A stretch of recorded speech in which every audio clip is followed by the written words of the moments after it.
बस अचानक जब बोट में पानी भरा तो मैं किसी कोने में बोट नहीं ले जा पाया और उससे पहले बोट पलट गई। जबलपुर के बरगी डैम में हुए दर्दनाक क्रूज हादसे के बाद अब उस रात की दहशत से क्रूज के पायलट महेश पटेल भी उभर नहीं पा रहे हैं। हादसे के 2 दिन बाद उनका दर्द छलक पड़ा। आंखों में आंसू और कांपती आवाज में महेश ने कहा, 3 दिन से ठीक से न खा पा रहा हूँ न सो पा रहा हूँ। वो मंजर बार बार आंखों के सामने आ रहा है। मैंने पूरी कोशिश की पर जो कुदरत को मंजूर था वही हुआ।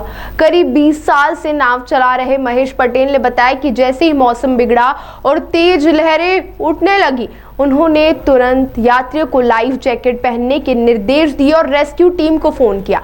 लेकिन कुछ ही देर में इंजन रूम में पानी भरने लगा और हालत बेकाबू हो गए। महेश के मुताबिक कुछ लोग डांस कर रहे थे और उन्होंने लाइफ जैकेट नहीं पहनी थी। अचानक पानी तेजी से भरने लगा और क्रूज पलट गया। वहीं महेश ने बताया कि हादसे के वक्त क्रूज किनारे से सिर्फ 50 से 60 मीटर दूर था, लेकिन तेज तूफान और लहरों के कारण उसे संभालना संभव नहीं हो पाया। उन्होंने दावा किया कि आखिरी पल तक यात्रियों को बचाने की उन्होंने पूरी कोशिश की और सबसे आखिरी में वे खुद पानी में उतरे। हादसे में जान गंवाने वालों के परिवारों से उन्होंने हाथ जोड़कर माफी मांगी और कहा, अगर मुझसे कोई कमी रह गई हो तो मुझे क्षमा कर दीजिए। मैं मानता हूँ मेरी बोट किसी चीज से टकरानी तो है नहीं है और ना ही किसी पहाड़ से टकरानी। अब कुदरती मार थी ये और उसमें मैं भी कुछ नहीं कर पाया। अपना जितना रहा उतना पूरे जाने लगाया मैंने। अब कुदरती मार को मैं क्या करूँ? मैं सोचा किसी भी कोने में बोट चली जाए कि कहीं भी बोट खड़ी कर दूँ किसी भी कोने में, लेकिन कुदरती मार ने वहाँ नहीं पहुँच पाया मैं। पानी कितनी देर में भरा उसमें?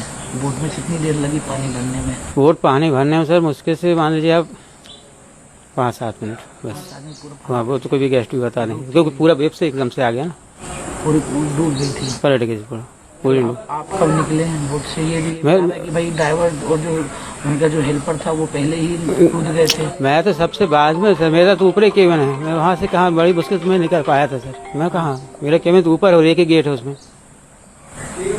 आप कब निकले थे? मैं बाद में, मैंने आपको बता नहीं रहा, 3-4 बच्चों को ऊपर वाले केबिन जब बोट पलट गई तो इतने बड़े खंधे थे, वहाँ से निकाल फंस गए थे। कितने बच्चे निकाले? 3 बच्चे नीचे साइड से, ऊपर मैंने उसको ध्यान नहीं दे पाया था, उसको मैं ध्यान नहीं दे पाया। लेकिन मैं बस ऊपर था तो मैंने उसको देखा, जो त्रिपाल तो पहले ही काट दिए थे, तो इतने बड़े बच्चे थे, उससे 2-3 बच्चे जो थे, बाकी तो जो भी थे निकल गए थे ऊपर वाले केबिन से आ रहे, और सभी आप भी पता है सुरक्षित वहाँ पहुँच गए थे।